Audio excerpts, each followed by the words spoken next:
The Nationals decided to hold on to ace MacKenzie Gore, and let me just say this, no one should be upset, but in this scenario, you might be able to.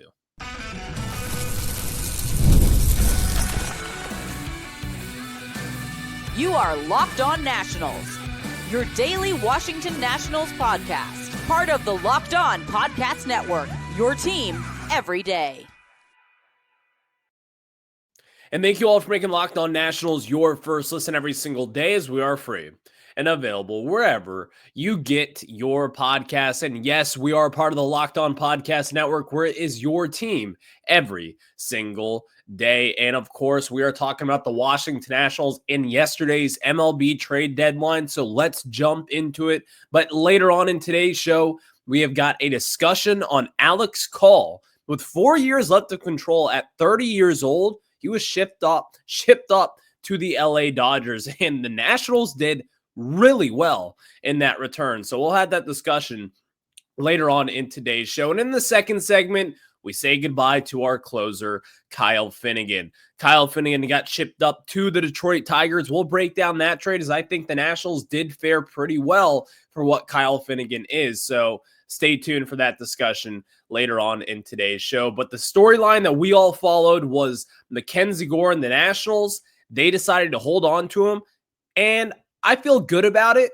But also, there's one scenario out there that I do believe is likely, and that kind of gets my temper flaring a little bit. So this episode is brought to you by 5 Hour Energy Transfusion. Go to 5hourenergy.com today and use my promo code LOCKEDONGolf to receive 20% off your order. Only valid through September 30th. Order transfusion flavored 5 Hour Energy shots today. So the Nationals hang on to ace MacKenzie Gore.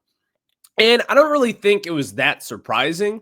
I went into yesterday thinking that the Nationals would be holding on to them, and just kind of as everything fell apart there with the Nationals and the trade deadline, crazy things happened, and I just felt as if the Nationals will hold on to them. But one thing stunned me about the trade deadline, and that was that the San Diego Padres traded away the number 3 overall prospect in baseball, Leo DeVries, who is a stud player who's already in high A. And again, the third best prospect in baseball for Mason Miller and JP Sears. Mason Miller is one of the best closers in baseball, controllable for the next 3+ seasons. Same goes for JP Sears. So obviously it's going to be a high price tag. But it got me thinking with this. Were the Nationals ever offered that deal? Because the one report that came out at 6 p.m. yesterday as the deadline closed was from John Morosi that the Cubs, the Red Sox, and the Padres had interest in MacKenzie Gore. Ladies and gentlemen, if the Nationals passed up on getting the number 3 prospect in baseball today, the number 10 consensus prospect across the board in baseball who's already in high A, and we said no to that, I would not be a happy camper. The reason why I speculate that is because, number one, honestly, I think we even mentioned on the show, I thought the Padres would be involved with MacKenzie Gore. I think we all expected AJ Preller and really any team out there who is in contention for this postseason to be serious players for a guy like Gore.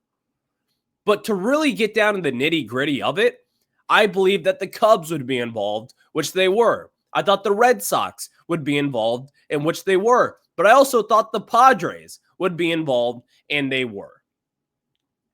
I want to know what the Nationals were offered before I can sign off on keeping MacKenzie Gore. And this is not an anti-MacKenzie Gore podcast, by the way. MacKenzie Gore is great. He is an ace, in my opinion. I think this guy is going to be paid handsomely in the next 2.5 years, and he is going to be a stud for hopefully the next decade, and hopefully it's here in DC. But let's be honest with ourselves. We have read this book before, and we have done this thing time and time again when it comes to Scott Boras clients. They come here, they rise up their value, and then they leave first thing in the morning. The Nationals, if you decline a trade that involves top talent out there in a very good system like the Padres, what are we doing? And this is not just on Mike DeBartolo, because I do think it's fair to speculate whether or not that the Nationals ownership wanted to trade away MacKenzie Gore. Because listen, it's a business at the end of the day. They have to sell tickets. But also, they don't run it just like a business. That's not fair to them to say that they just run it the way that they want to run it. Some cases it may feel like that, but I think in this case, it's a little more deeper than just that thought of it. I think that the Nationals ownership may have gotten involved in this deal. And again, I have no inside information.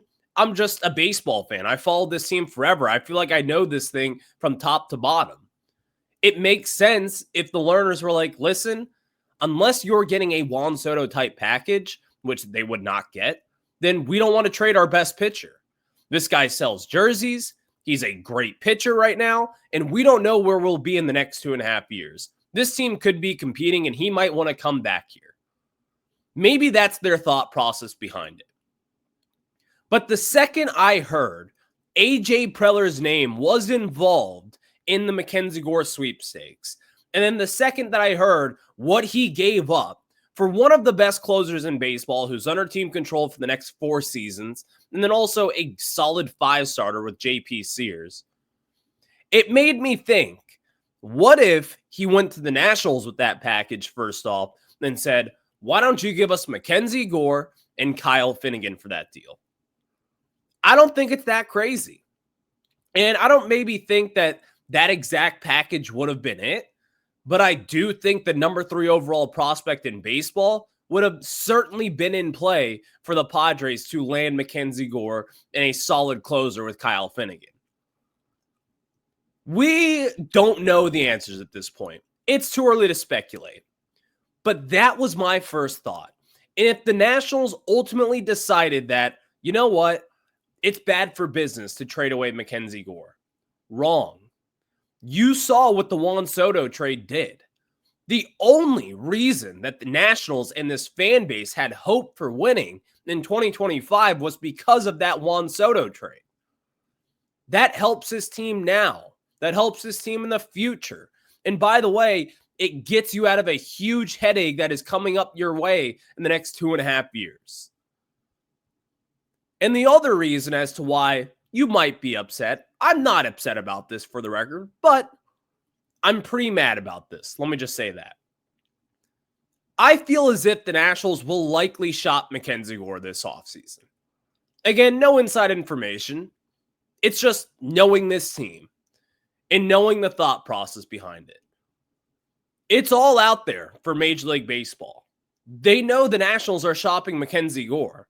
Teams will call this offseason anticipating a move for him. And again, I don't think it's that crazy. But when the Nationals do trade him this offseason, that's my prediction at this point, is that they will trade MacKenzie Gore this offseason. You will lower the price tag for him, number one. And number two, why didn't you make the move yesterday? Why didn't you make the move when teams are desperate? When you have a clock that's ticking, striking midnight any second at that point, and they get desperate, and they throw in another player that maybe you wouldn't have gotten previously. You take away value of your return if you do trade him. And for what? For the rest of the 2025 season, which, by the way, he could get hurt. He might fall off. We don't know. Baseball is a weird sport. These things happen. I just find myself a little frustrated with this move. I'm not going to lie. It's not the fact that I'm mad about it because, again, you're keeping an ace pitcher with MacKenzie Gore.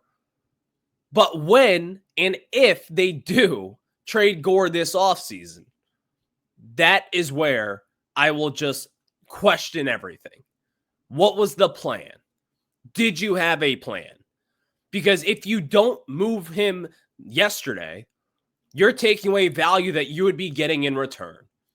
And again, I go back to this. For what? The remaining of the 2025 season?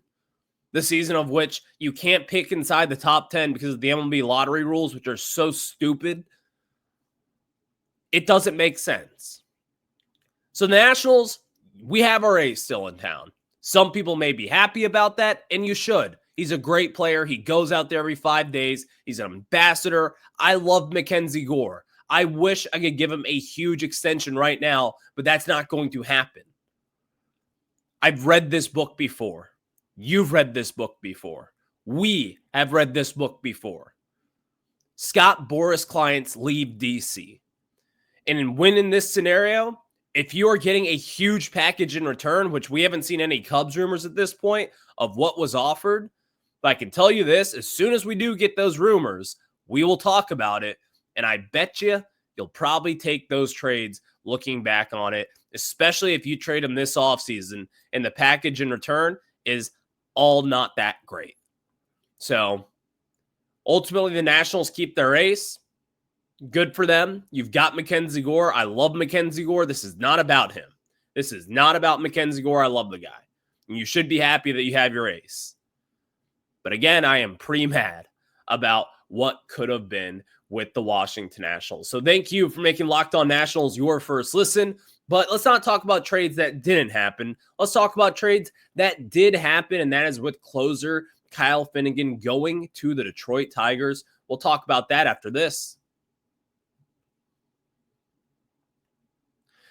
Time to fuel up and turn it up with 5 Hour Energy Transfusion. It brings the bold grape, ginger, and lime flavor of your favorite golf drink minus the alcohol into a quick, energizing shot. Whether you're sinking birdies or just making memories with friends, this one's a hole-in-one for your energy game. And let's be honest, some days on the course or off it, you just need that extra boost to stay sharp and energized. Quite literally yesterday, I needed my 5 Hour Energy Transfusion because I was following the trade deadline. I was stressed and thinking about MacKenzie Gore. I needed a pick-me-up, and I also needed a good tasting pick-me-up, and that was with 5 Hour Energy Transfusion. Or maybe you're going to the golf to hit 18 holes this weekend. A 5 Hour Energy Transfusion with no alcohol is the perfect drink for you. So if you go to 5hourenergy.com today, that is the number 5hourenergy.com. You can use my promo code LOCKEDONGolf to receive 20% off your order. This offer is only valid until September 30th on one order and cannot be used with other promotions. The code is not good on subscription orders. Whether you're meeting up with friends or trying to turn 18 holes into 36, get the energizing boost that you need to power through. Order transfusion flavored 5 Hour Energy shots today. And yesterday, we had to say goodbye to our closer, Kyle Finnegan, and that was a monster success signing for the Nationals back in 2020, and now we trade him away for a bag of goodies. So I'm Ryan Clary from Locked On Nationals. Again, look us up wherever you get your podcasts. But the Nationals, unfortunately, said goodbye to Kyle Finnegan yesterday. And Kyle Finnegan has been an awesome player for the Nationals. He's been great for this organization since 2020. The Nationals signed him from a minor league deal, or actually they signed him for a major league deal after he never appeared in a major league game back before 2020. And everyone was kind of like, Mike Rizzo, you know you need bullpen help coming off a World Series, and this is the signing that you make? Well, he had a 3.66 ERA in 331 appearances over the past 6 seasons for the Nationals, and Mike Rizzo has proven right. This guy was a big league arm, and you got a big league return for him. So first and foremost, again, the Nationals, you might be thinking to yourself, what is going to happen? Like, we don't have a closer right now, and this bullpen is a complete train wreck. Where do we go from here? Well, that's a discussion for a different day. But let's talk about this trade, because I think that going into this deadline a month ago, people thought that there would be a pretty solid return with Kyle Finnegan. And then the month turned July, and Kyle Finnegan blew up for the Washington Nationals. It was unfortunate because, again, I do think that kind of drove down his price tag a little bit. And then also trading Ryan Helsley, Yohan Duran from the Minnesota Twins, and other closers out there who weren't really at first speculated to be on the market, ultimately got traded. That kind of brought down Finnegan's price tag just a little bit. So In that trade, though, I thought the Nationals did really well. And I think I look at this Nationals return at this point, and I think it checks out for what the Nationals want and need, because I think they went into this deadline knowing that they need help with their pitching depth in their system. And the Nationals, they got Josh Randall, a right-handed pitcher from the Detroit Tigers, who now ranks for the Nationals, by the way, as a pretty solid prospect. Their number 23 guy. And yes, you might think to yourself, well, he's in the range of like Clayton Beeter and Caden Wallace and guys like that in this national system. But the numbers that he has put up as a fourth or third round pick of last year's draft, in 17 starts this season, he's got a 3.92 ERA. That's not nothing. I'm not just going to dismiss that and say, well, he's not going to really be anything down the line. I don't think he's going to be a starter for this team moving forward. I think the Nationals might have plans for him to be a bullpen guy for them. And that's, by the way, what it should be. He's got a really good slider that plays, that generates a lot of swings and misses. He, back in the day, played for the University of Arizona, and being a third-round pick of last year's draft, that was a really good pitching class last season. And now he's traded over to the Nationals, and has that power sinker slider pitcher with a low three-quarter delivery and rotation, according to MLB.com. That kind of screams like late inning reliever, in my opinion. Think to yourself this for a second with Josh Randall. What is the Nationals' problem? They do not have a bullpen, and they do not have the pitching depth at this point to help with their bullpen issues. I think Josh Randall kind of fits that category where Mike DeBartolo recognized that the Nationals, they have a weakness, and we are going to attack that weakness, and that weakness is getting better in the bullpen. I like this move.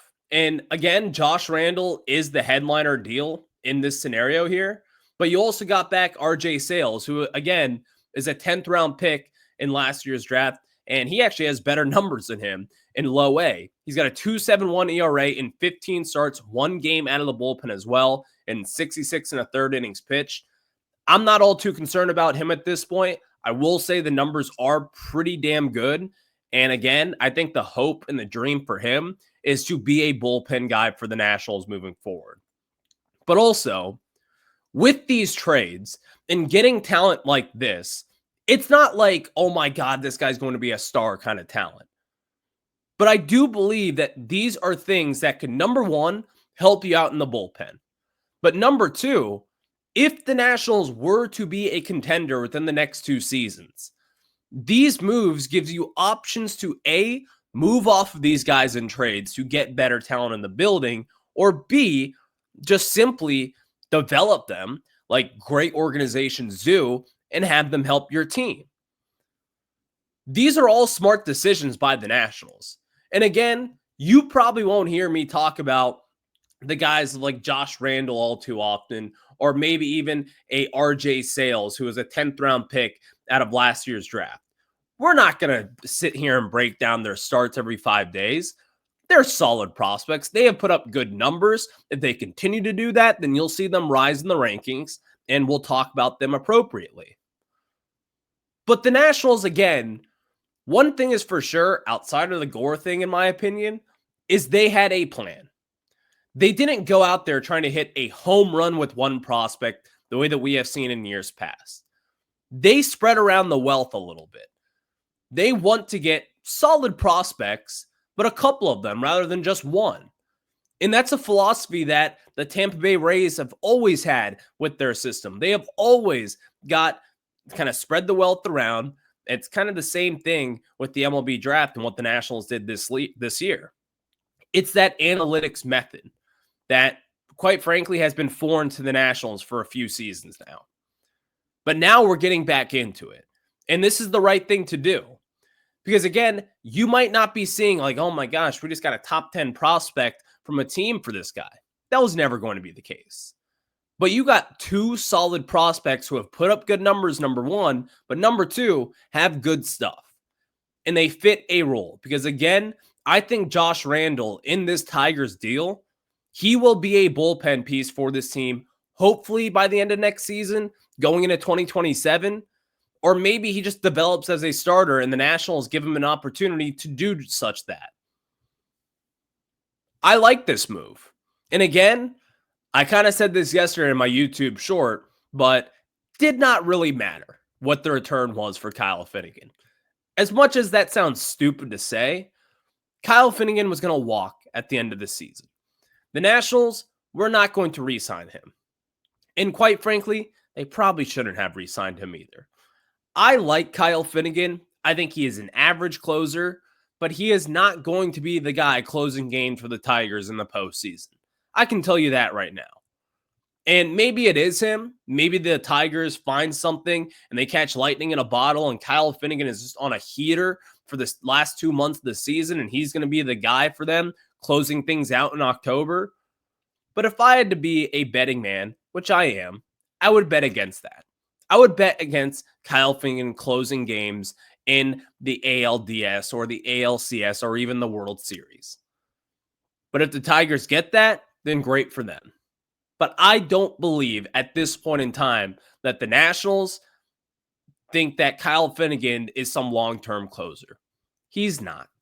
And again, I like Finnegan.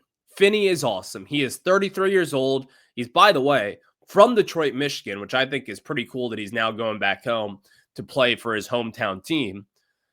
But the results are in with Finnegan. It's been 6 years. He is a good reliever. Is he your best closer option for the Nationals? He was. But for a team like the Tigers, probably not.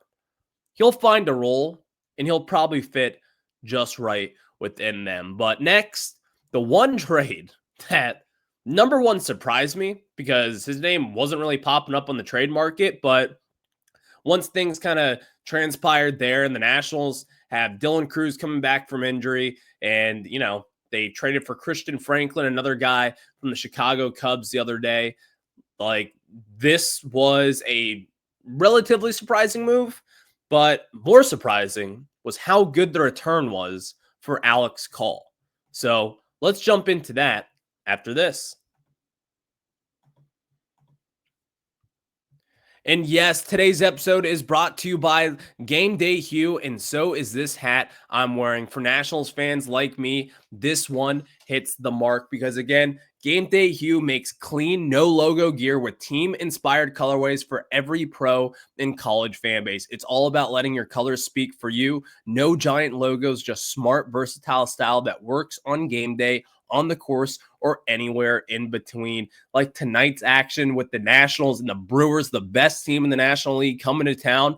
I am wearing my Gameday Hue hat because you just look at it and it screams Washington Nationals without the logo in there. They've got the colorways with the red and the white. It also just feels good. And of course, it looks good as well. And we all care about how we look. So when you want to look good, go with our friends at Gameday Hue. And right now you can get 15% off with code MLB15 at GamedayHue.com. That's GamedayHue.com. The code even stacks on bundle deals. So now's the time to load up. Let your colors talk because colors speak louder than words. That's GamedayHue.com, code MLB15.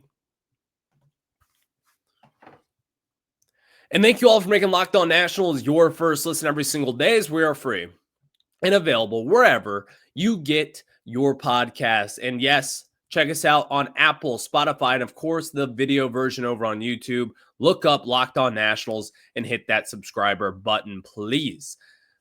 Alex Call was traded by the Washington Nationals yesterday. He was a waiver claim from the Nationals back in 2022 when he was DFA'd by the Cleveland Guardians. And first and foremost, I want to say I love Alex Call. Sad to see him go.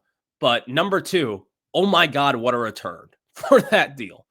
Yesterday, when I saw the Alex Call trade, I was like, okay, like maybe they got a team's 30th best prospect. No, they fared out really well in this deal. And it's because of the 4 years of control that he has left. And by the way, he's put up good numbers. He is a high motor guy. He can play anywhere in the outfield. He hits for average. He gets on base. And he is an overall good player that I think was undervalued here by a lot of different people. But then I saw the return yesterday and I was like, well, he certainly was not undervalued by the LA Dodgers. The Nationals got The headliner in this deal was Sean Paul Lignon, who is a 20-year-old kid, left-handed pitcher, right-handed pitcher who now fits in as the Nationals' 10th best prospect, ahead of Christian Franklin, ahead of Ronnie Cruz, who we talked about, I believe, 2 days ago, ahead of Yo-Yo Morales. This was a very, very good return for the Nationals. And before we jump into it, check out his numbers this season.